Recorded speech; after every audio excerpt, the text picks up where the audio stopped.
Class room کی طرف نہیں جا رہا ہوتا، در حقیقت سرکار فرماتے ہیں کہ وہ جنت کے راستے پر چل رہا ہوتا ہے، اور جتنے قدم اس کے علم کی طرف بڑھتے ہیں اتنے ہی قدم اللہ اس کے جنت کی طرف بڑھاتا چلا جاتا ہے۔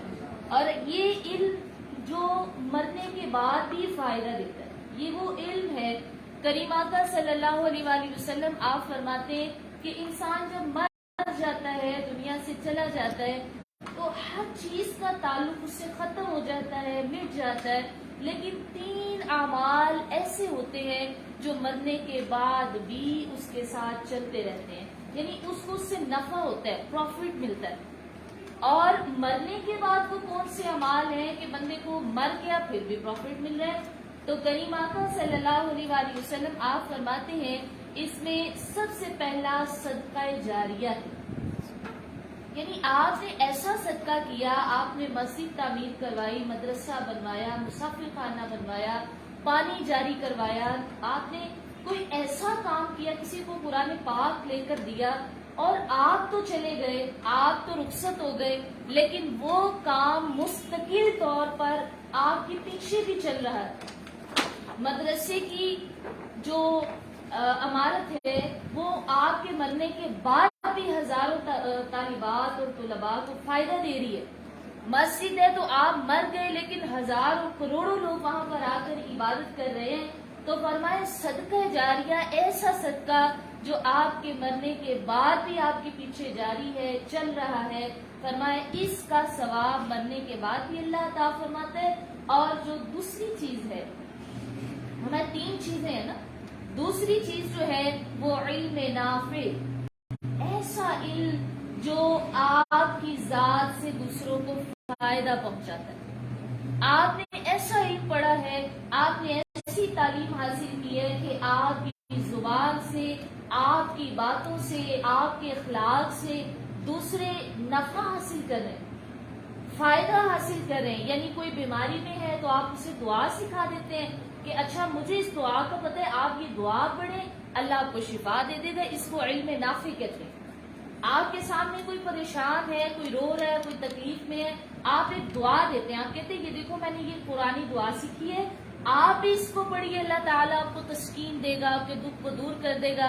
یہ آپ کا وہ علم نافع ہے کہ آپ اس دنیا سے چلے جائیں گے لیکن وہ علم آپ کو فائدہ دیتا رہے گا، یعنی اس کا ثواب آپ کی قبر میں بھی آپ کو پہنچتا رہے گا۔ اسی طرح آپ کوئی کسی پریشانی میں تو نہیں ہے، نہ آپ پر اس وقت کوئی آزمائش ہے، نہ آپ کی صحت خراب ہے، آپ بالکل ٹھیک ہے، تندرست ہیں، کوئی بیماری نہیں، کوئی پریشانی نہیں، لیکن پھر بھی آپ نے اللہ تبارک و تعالیٰ کی راہ میں صدقہ کر دیا، تو خوشی میں کیا گیا صدقہ اللہ تبارک و تعالیٰ زیادہ مقبول فرماتا ہے، کیونکہ اس وقت بندہ نہ تو اپنی سیلفش نہیں ہوتا نا اس وقت، یعنی نہ بیمار ہے، نہ پریشان ہے، نہ کوئی اور بات ہے۔ جب وہ مسائل میں گرا ہوتا ہے تو وہ صدقہ اس لیے کرتا ہے کہ اللہ میرے مسائل درست کر دے، لیکن جب وہ مسائل میں نہیں ہوتا اور وہ خوشی میں صدقہ کرتا ہے تو اللہ پاک اس صدقے کو زیادہ رضامندی کے ساتھ قبول فرماتا ہے، کیونکہ وہ اس نے خوشی میں کیے، اس کو کوئی تکلیف نہیں، لیکن اس نے اللہ رب العزت کو راضی کرنے کے لیے خاص طور پر مخلص طریقے سے وہ صدقہ کر دیا۔ اور تیسرا عمل جو نبی اکرم صلی اللہ علیہ وآلہ وسلم آپ فرماتے ہیں بندے کو قبر میں بھی فائدہ دیتا ہے، اور وہ نیک اولاد ہے، جس کی اولاد نیک ہو اور اس کے مرنے کے بعد بھی وہ اچھے اچھے کام کرتی ہے۔ مثلا ماں نے سکھا دیا کہ نماز پڑھنی ہے اور ماں کے جانے کے بعد بھی اولاد نماز پڑھتی ہے، اگر ماں نے سکھا دیا کہ قرآن پڑھنا ہے، دن میں چاہے 3 آیات پڑھو مگر لازم ہے میری طرف سے، کھانا بھی تبھی ملے گا جب قرآن کی 3 آیات آپ روزانہ تلاوت کرنے کے عادی ہو جائے۔ اگر والدہ نے ایسی تربیت کی، فرمایا نیک اولاد مرنے کے بعد بھی آپ کو نفع دیتی ہے، پروفٹ دیتی ہے، اور اس کا پروفٹ کبھی ختم نہیں ہوتا۔ سبحان اللہ۔ تو اللہ تبارک و تعالی ہمیں ایسے کاموں کا حریص رکھے، ہمیں ایسے کاموں کی تمنا دے دے، ہمیں ایسے کاموں کا لالچ دے دے کہ ہم اچھے اچھے اور نیک نیک کام کریں۔ اللہ سبحانہ و تعالی پوری نیت کے ساتھ پورے شوق کے ساتھ ہمیں علم دین پڑھنے کی توفیق عطا فرمائے. ہمارے سورۃ المائدہ کے کچھ پوائنٹس باقی تھے جن کو ہم آج آپ سورت کا ترجمہ دیکھ لیجئے گا اور میں صرف اس کے پوائنٹس ہائی لائٹ کروں گی. آج ہم زیادہ تفصیل سے نہیں پڑھیں گے, صرف اس کے پوائنٹس دیکھیں گے. بسم اللہ الرحمن الرحیم. سورۃ المائدہ کی آیت نمبر 83 ہے, جس میں اللہ تبارک و تعالی کے کلام کو سن کر رونا صالحین کا طریقہ قرار دیا گیا. اللہ کا کلام سن کر, لائٹ پہلے نہیں ہے اس لیے آپ اگر بولیں گے تو میری آواز مدھم ہو جائے گی. اللہ کے کلام کو سن کر رونا یہ صالحین کا طریقہ ہے, نیک لوگوں کا طریقہ ہے. سخت دل والے کبھی نہیں روتے, اور جو نرم دل والے ہوتے ہیں, جن کو اللہ نے عاجزی دی ہوتی ہے, خشیت دی ہوتی ہے, خوف اور ڈر دیتا ہے, وہ ضرور اللہ کی باتیں سن کر روتے ہیں. تو اس بات کا آیت نمبر 83 میں ذکر ہے کہ علماء اللہ کی خشیت رکھتے ہیں, علماء اللہ سے ڈرتے ہیں.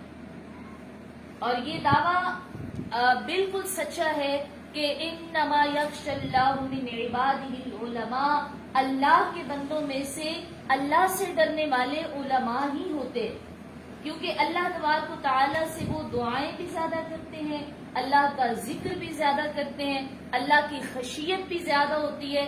اللہ پاک نے قرآن عزیز میں سورہ زمر میں یہ آیت نازل فرمائی. اللہ تعالیٰ فرماتے اللہ نے بہترین کلام قرآن اتارا ہے, اور یہ ایک ایسی کتاب ہے کہ جس کے تمام اجزاء ہم رنگ ہیں, اور جس میں بار بار مضامین ریپیٹ کیے گئے ہیں, دہرائے گئے ہیں, اور اسے سن کر ایسے لوگ جن کے رونگٹے کھڑے ہو جاتے ہیں, دراصل وہ اپنے رب سے ڈرتے ہیں.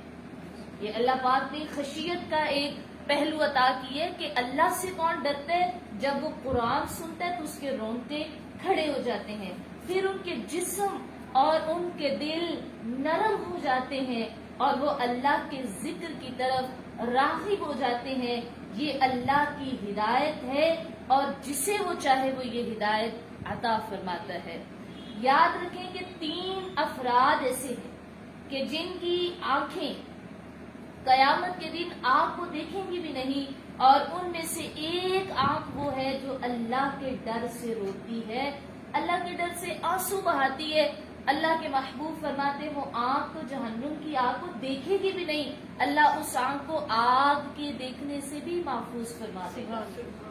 اور پھر فرمایا کہ تلاوت سنی تو آنکھوں سے آنسو جیسے چھلک پڑتے ہیں قرآن سن کر, تلاوت سن کر. ہمارے لیے یہ ایک معمولی سی چیز ہے کہ کسی کی آنکھ سے آنسو نکلے.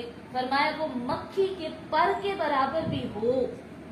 سرکار فرماتے اگر وہ مکھی کے پر کے برابر بھی آنسو نکل آئے تو جہاں جہاں جسم کے چہرے کے اوپر اس کو وہ آنسو لگ جائے گا, اللہ پاک وہاں جہنم کی آگ حرام فرما دے گا.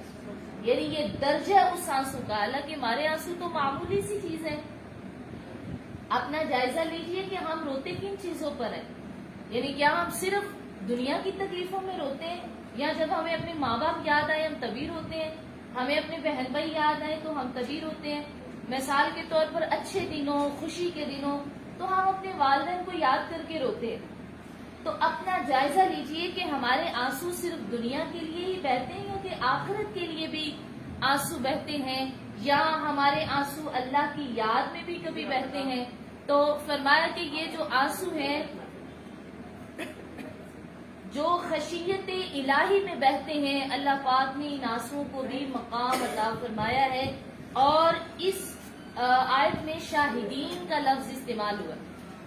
آیت پر غور کریں گے تو شاہدین کا لفظ استعمال ہوا ہے, اور اس کا مطلب ہے کہ نبی اکرم صلی اللہ علیہ وآلہ وسلم اور ان کی امت جو قیامت کے روز گواہی دے گی.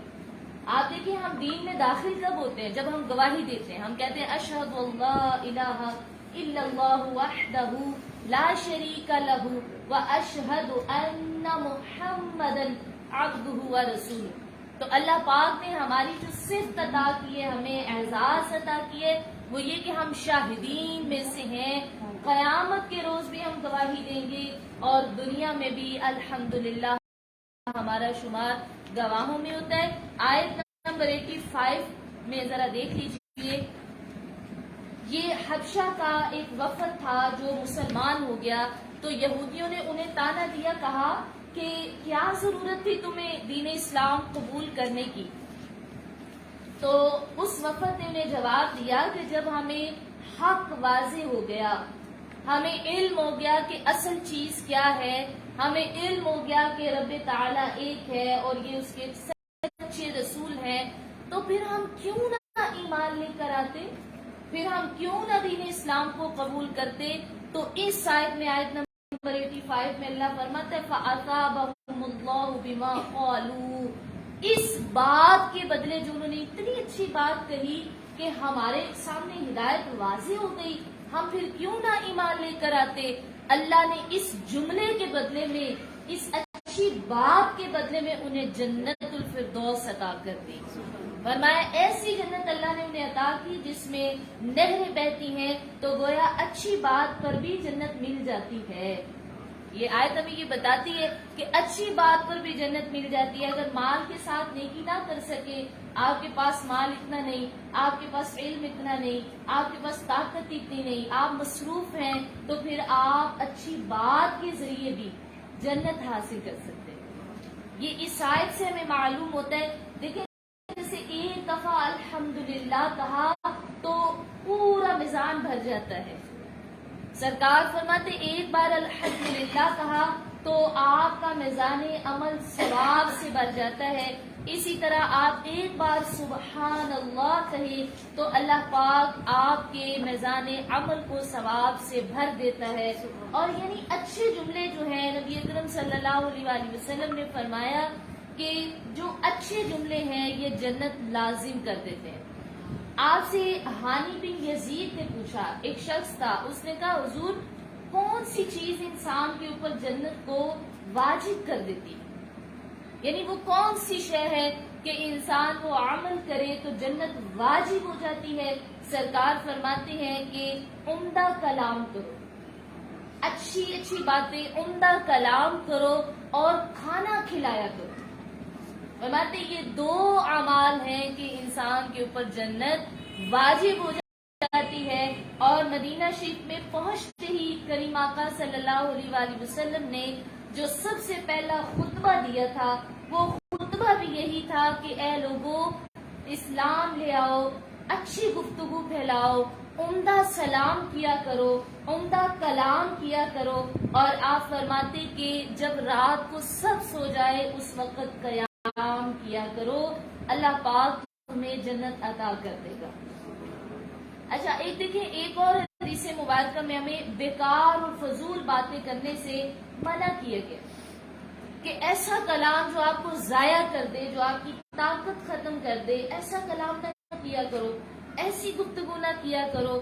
ایک روایت میں آتا ہے کہ نبی اکرم صلی اللہ علیہ وسلم فرماتے بے شک بندہ اللہ کی رضا کے لیے، اللہ کی رضا کے لیے کوئی ایک اچھا جملہ کہتا ہے تو اللہ تبارک و تعالیٰ اس کو اس ایک اچھے جملے کے بدلے، اچھا فرمایا کہ اس بندے کو خود نہیں معلوم ہوتا کہ جو وہ اچھا جملہ کہہ رہا ہے اس کی اہمیت کیا ہے، وہ خود اپنے جملے کی امپورٹنس کو نہیں جانتا، جبکہ اللہ اس اچھے جملے کی وجہ سے اس کے درجات بلند کر دیتا ہے، حتیٰ کہ وہ جنت تک پہنچ جاتا ہے۔ یعنی اچھی بات کہنا اتنا ضروری ہے۔ آیت نمبر 87 میں دیکھیے کہ ترجمہ جو کہ آپ لوگ دیکھ رہے ہیں، میں صرف اس کے پوائنٹس جو ہیں وہ ہائی لائٹ کروں۔ ایمان والوں کے لیے پاک چیزیں ہیں، عمدہ چیزیں ہیں، حلال چیزیں ہیں، اس لیے کبھی بھی انہیں اپنے اوپر کوئی چیز خود بخود حرام نہیں کرنی چاہیے۔ اللہ تبارک و تعالیٰ کا حکم ہے کہ جو چیزیں میں نے تم پر جائز کر دی ہیں، حلال کر دی ہیں، تمہیں انہیں ضائع نہیں کرنا چاہیے، حرام نہیں کرنا چاہیے۔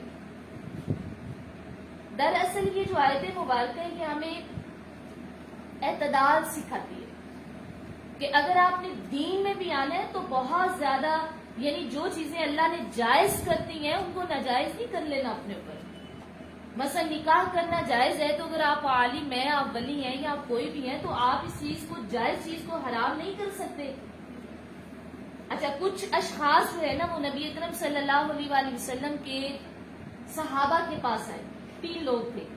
ان میں سے ایک شخص کہنے لگا، انہوں نے پوچھا کہ آپ کے جو نبی ہیں اور آپ صلی اللہ علیہ وآلہ وسلم ہیں ان کا کیا کیا عمل ہے؟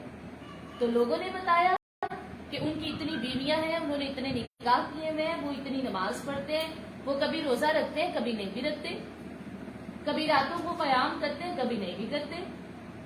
اچھا وہ 3 اشخاص جو تھے انہوں نے ان میں سے ایک نے کہا کہ ہم تو پھر آپ کے مقابلے میں زیادہ دیندار ہیں. نعوذ باللہ من ذالک. وہ کیوں کہا؟ ایک ان میں سے کہنے لگا میں تو ایسا قیام کروں گا کہ میں کبھی نماز سے ہٹوں گا ہی.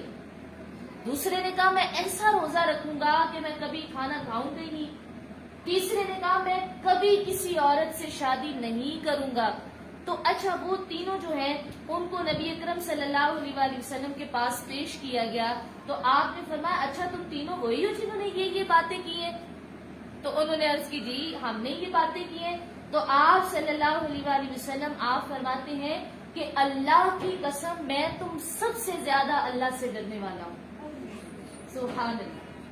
فرمایا اللہ کی قسم کہ میں تم سب سے زیادہ اللہ سے ڈرنے والا ہوں، سب سے زیادہ تقوی اختیار کرنے والا ہوں، اور میں روزہ بھی رکھتا ہوں لیکن میں افطار بھی کرتا ہوں.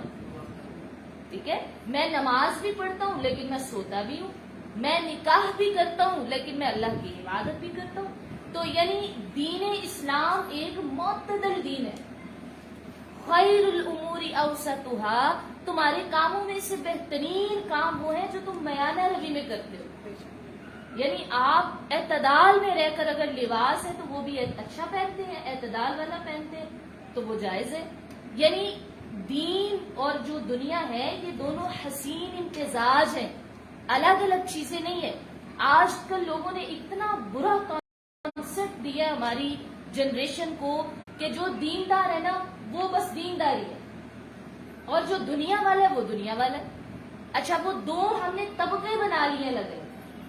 حالانکہ جو دیندار ہے وہ بھی سارے دنیا کے کام کرتا ہے اور اس کے لیے جائز ہے، وہ کر سکتا ہے. یعنی آپ اچھا ہم لوگ اپنے کسی امام صاحب کو واک کرتے ہوئے دیکھیں تو ہم کہتے ہیں لو جی امام صاحب تو واک کر رہے ہیں. بس آپ دیکھیں نا یہ چیزیں ہم خود ہی حیران ہوتے اور ہنستے. یا ہماری امام صاحب جو ہیں وہ اگر اپنی بیوی کو کسی مال میں لے جائیں اور وہاں وہ کوئی گیمز کر لیں تو یا کچھ ایسا کر لیں تو ہم تو کہتے ہیں لو جی ہمارے امام صاحب تو یہ کر رہے تھے. یعنی یہ سب کچھ ان لوگوں کے لیے جائز ہے جو آپ کے لیے جائز ہے. تو اس آیت میں یہ بتایا گیا کہ حرام چیزیں یعنی جو اللہ نے حرام نہیں کی وہ آپ لوگ کیوں کر دیتے ہیں خود ہی طبقے بنا کے کہ بھئی یہ طبقہ ان کے اور یہ طبقہ ہمارا. مثلا یہ جو پردہ میں نے کیا ہے یہ آپ کے لیے بھی جائز ہے اور آپ نے کرنا ہے اور آپ سے سوال ہوگا. اگر آپ نے نہیں کیا تو یہ تو آپ کی غلطی ہے. مثلا ایک بات ہے نا. اور اگر مثال کے طور پر آپ کچھ پڑھ رہے ہیں، آپ ایک ڈاکٹر ہیں، آپ اچھی دوائی لکھ کر دے رہے ہیں تو میں اس کو ناجائز نہیں کہہ سکتی. آپ جائز کام کر رہے ہیں، بہت اچھا کر رہے ہیں، اگر میں اسے ڈینائی کروں گی تو یہ میری جاہلیت ہے. یعنی دونوں طرف سے اللہ پاک نے فرمایا کہ یہ دین اور دنیا کا حسین امتزاج ہے، لہٰذا جو چیزیں اللہ نے حلال جائز اور عمدہ بنائی ہیں انہیں خود بخود حرام کرنا جائز نہیں. اچھا جی آگے آیات دیکھیے. بسم اللہ الرحمن الرحیم. اب چونکہ اس میں شراب کا جوئے کا ذکر ہے میں یہ سب آیات چھوڑ کر آگے جا رہی ہوں. ہاں جی کیونکہ آپ نے ان کو پڑھ لیا ہوا ہے اور اب ہم واپس ان کو ریپیٹ نہیں کریں گے. آیت نمبر 99 میں دیکھیے کہ نبی اکرم صلی اللہ علیہ وآلہ وسلم کی ذمہ داری پیغام پہنچانے کی ہے، زبردستی منوانے کی نہیں ہے.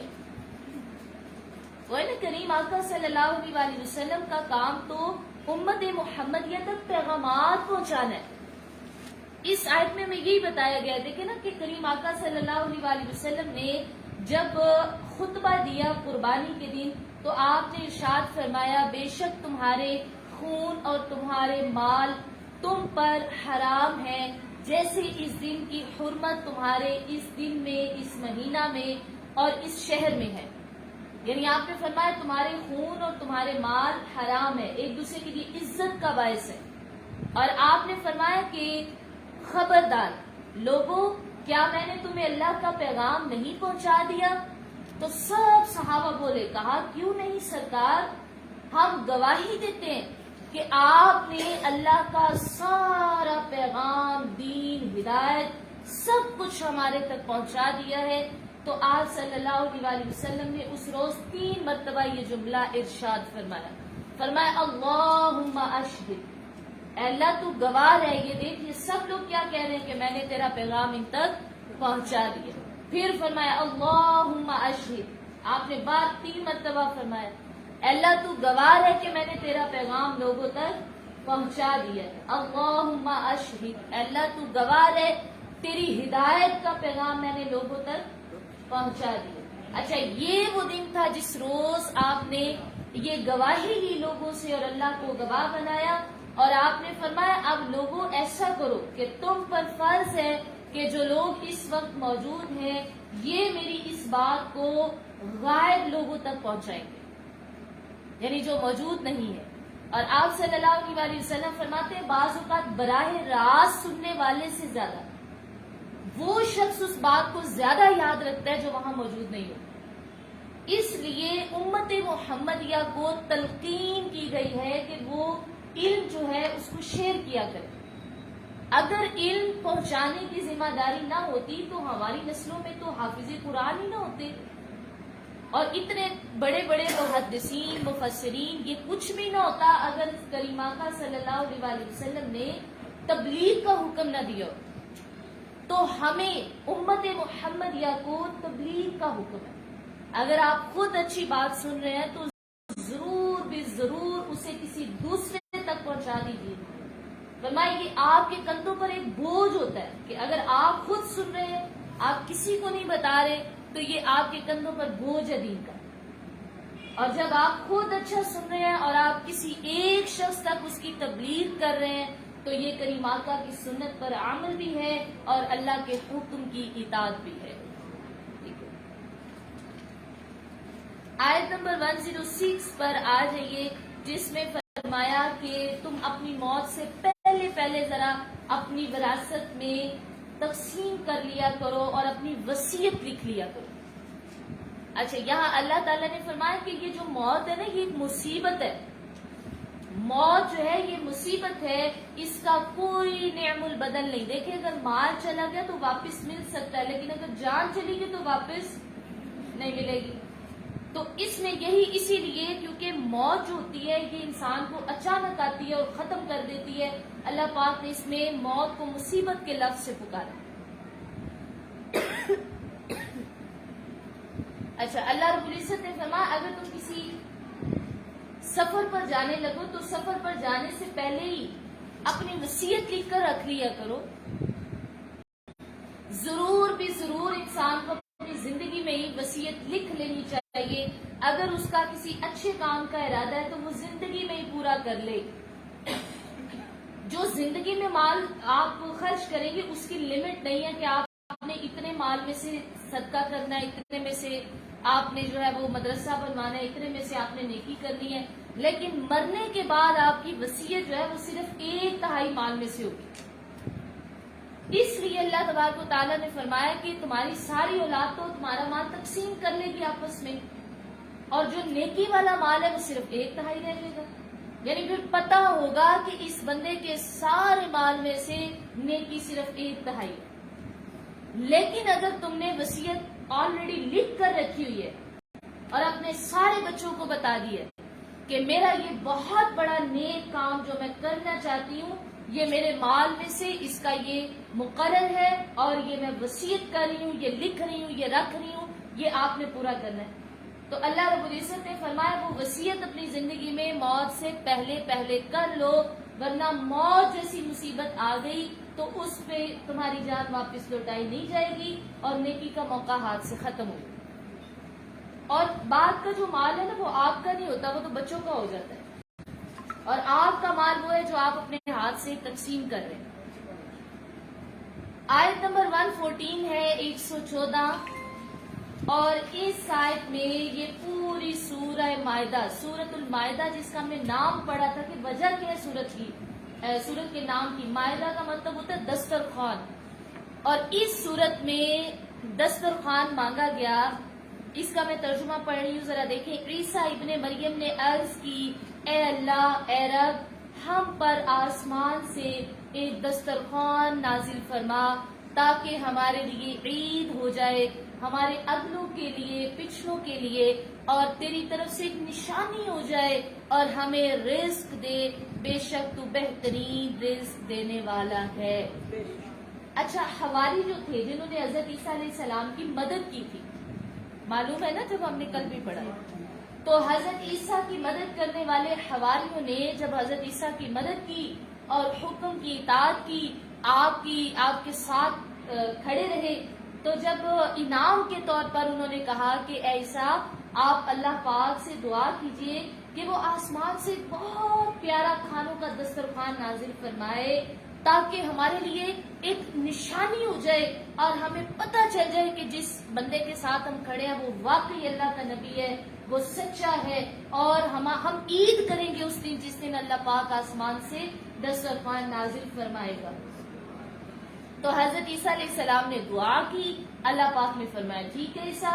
اللہ رب العزت نے اگلی آیت میں جو ترجمہ ہے وہ یہ کہ اے عیسیٰ، اب میں دسترخوان تو دوں گا، نازل کروں گا، لیکن جب وہ نازل ہو جائے تو اس کے اترنے کے بعد کوئی بھی اللہ کا اور تیرا انکار نہیں کر سکتا۔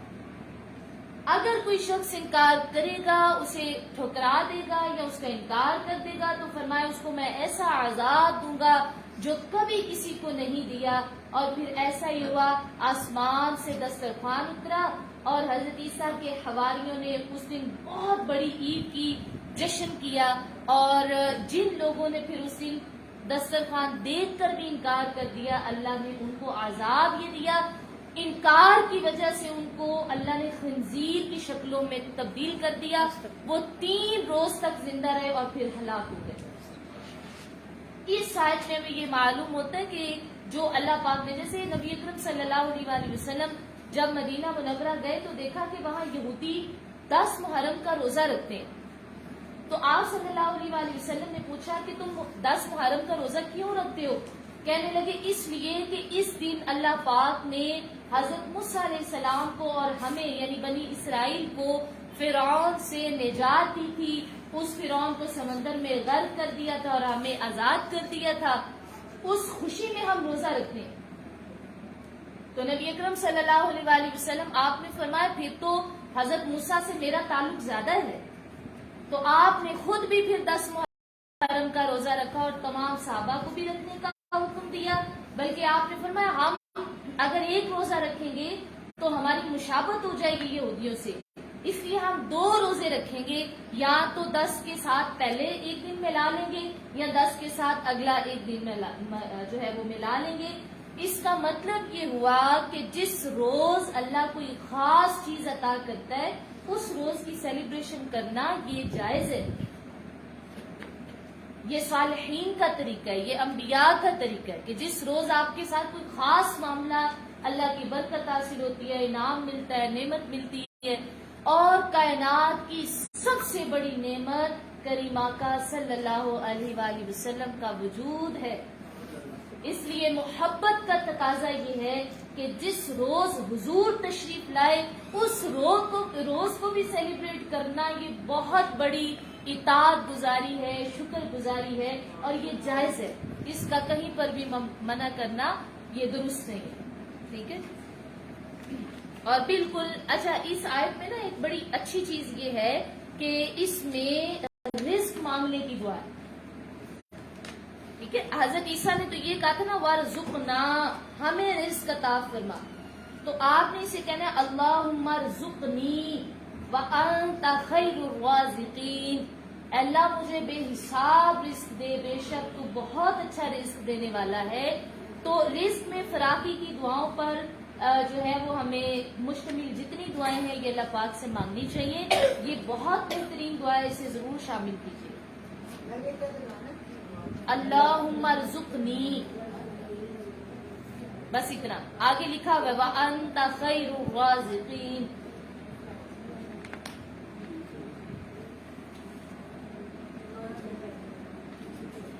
جی بالکل آخری آیت پر آ جائیے. اس میں آیت نمبر 118 ہے. آیت نمبر 118 ہے کہ اگر تو انہیں عذاب کرے تو وہ تیرے بندے ہیں، اور اگر تو انہیں بخش دے تو بے شک تو ہی غالب حکمت والا ہے.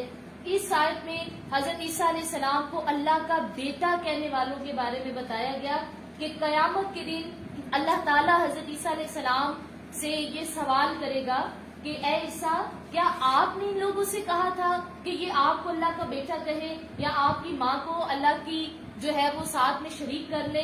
آپ نے ان سے کہا تھا. جب اللہ یہ سوال کرے گا تو حضرت عیسیٰ علیہ السلام کانپ جائیں گے اور عاجزی سے کہیں گے اے اللہ، میں نے تو ہرگز ایسا نہیں کہا، جو بات میں کہوں وہ تو بھی جانتا ہے، لیکن میں نے تو ان کو حق کی تلقین کی ہے، میں نے ان کو ہرگز ایسا نہیں کہا. اور اللہ تعالیٰ سے کہیں گے کہ اللہ یہ تیرے بندے ہیں، اگر تو چاہے انہیں عذاب دے، تو چاہے انہیں بخش دے، میں نے ان سے ایسی کوئی بات نہیں کہی، کیونکہ تو بھی اس بات کا علم رکھتا ہے. اور پھر اللہ نے فرمایا، آیت نمبر 119 کا ترجمہ پڑھ رہی ہوں. اللہ نے فرمایا کہ یہ ہے وہ دن جس میں سچوں کو ان کے سچ کام آئیں گے.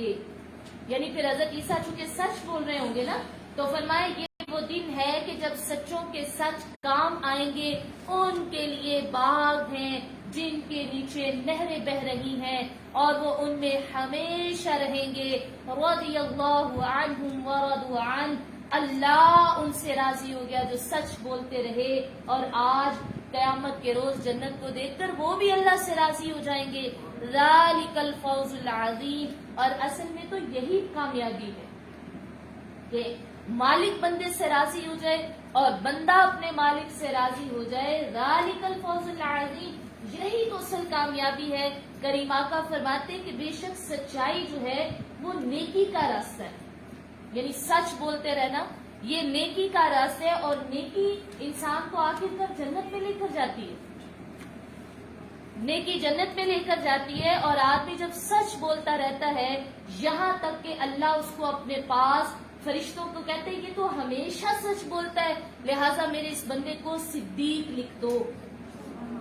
سبحان اللہ. یعنی جس کی عادت ہوتی ہے نا کہ وہ عادتاً سچ بولتا ہے، فرمایا کہ یہ صدیق ہے، سچ بولتا ہے، اس کو میرے قریب بھی صدیق لکھ دیا جائے. للہ ملک السماوات والارض. آخری آیت پڑھی ہوں. اللہ ہی کے لیے ہے آسمان اور زمین، وما فیہن، اور جو کچھ ان میں ہے سب کچھ اللہ کا ہے.